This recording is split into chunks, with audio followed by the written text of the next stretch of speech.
السلام علیکم ناظرین کرام، امید کرتا ہوں آپ سب خیریت سے ہوں گے اور میں تہ دل سے آپ کا استقبال کرتا ہوں اپنے چینل پہ۔ میرے بھائیوں، ہم نے یوسف علیہ السلام کے واقعات کے متعلق 3 حصوں میں پچھلا جو واقعہ ہے اسے ہم تقسیم کیے ہیں اور 3 پارٹ بنا چکے ہیں۔ آگے کا حصہ آج بیان کیا جائے گا، بغور سماعت فرمائیں۔ تو اسٹارٹ کرتے ہیں یہاں سے۔ بسم اللہ الرحمن الرحیم۔ عزیز مصر کی بیوی کی داستان کا چرچا۔ حضرت یوسف علیہ السلام کی پاک دامنی ظاہر ہونے کے بعد عزیز مصر کی بیوی کا حضرت یوسف علیہ السلام پر فریفتہ ہونے کا واقعہ مشہور ہو گیا۔ مصر کی عورتوں نے عزیز مصر کی بیوی پر لعن طعن شروع کر دی کہ عزیز مصر کی بیوی اپنے ہی غلام پر فریفتہ ہو گئی اور اسے اپنا دل دے بیٹھی ہے۔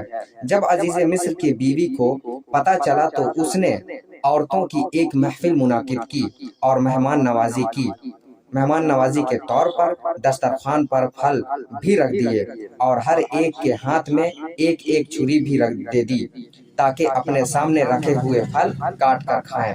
عین اس وقت جب عورتیں پھل کاٹ رہی تھیں، حضرت یوسف علیہ السلام کو ان کے سامنے بلایا۔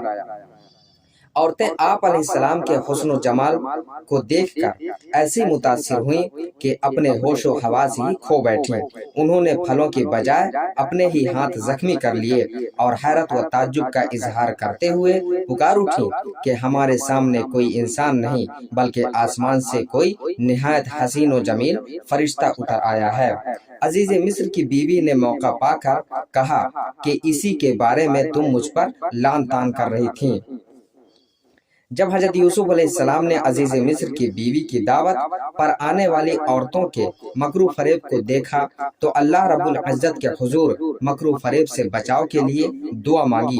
اسی پر اللہ تعالیٰ نے فرمایا، اس وقت یوسف علیہ السلام نے دعا مانگی، اے میرے پروردگار، جس بات کی طرف یہ عورتیں مجھے بلا رہی ہیں اس سے تو مجھے قید خانہ زیادہ بہتر ہے۔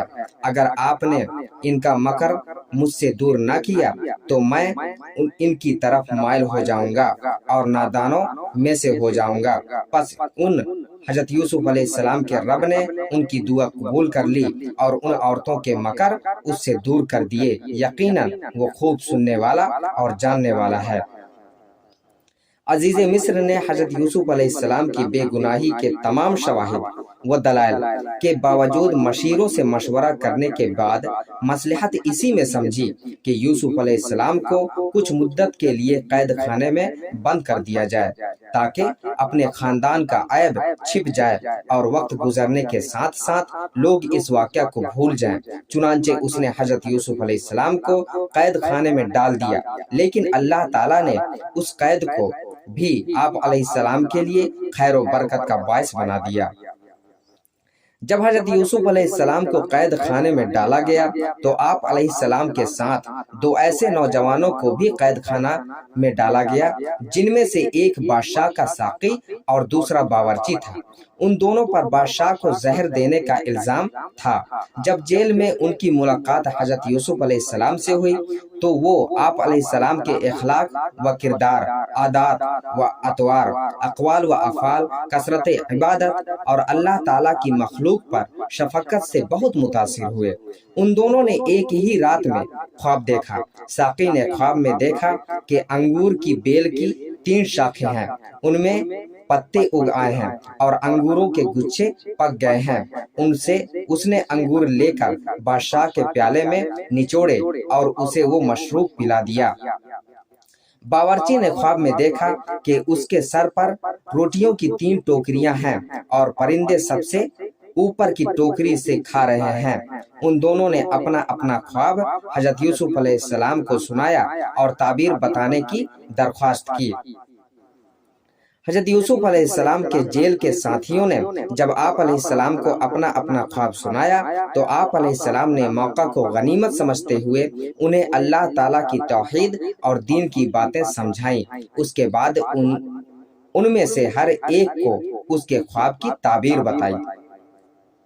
حضرت یوسف علیہ السلام نے اپنے جیل کے ساتھیوں کو اللہ تعالیٰ کی توحید اور دین کی باتیں سمجھانے کے بعد انہیں تعبیر یہ بتائی کہ تم میں سے جس نے اپنے آپ کو شراب نچوڑتے دیکھا ہے اس کی تعبیر یہ ہے کہ اسے قید سے رہائی ملے گی اور وہ دوبارہ اپنے بادشاہ کو شراب پلانے پر مامور ہوگا، اور جس نے اپنے سر پر روٹیوں کی ٹوکرے دیکھے ہیں اسے پھانسی دے دی جائے گی اور پرندے اس کے سر سے گوشت نوچ نوچ کر کھائیں گے۔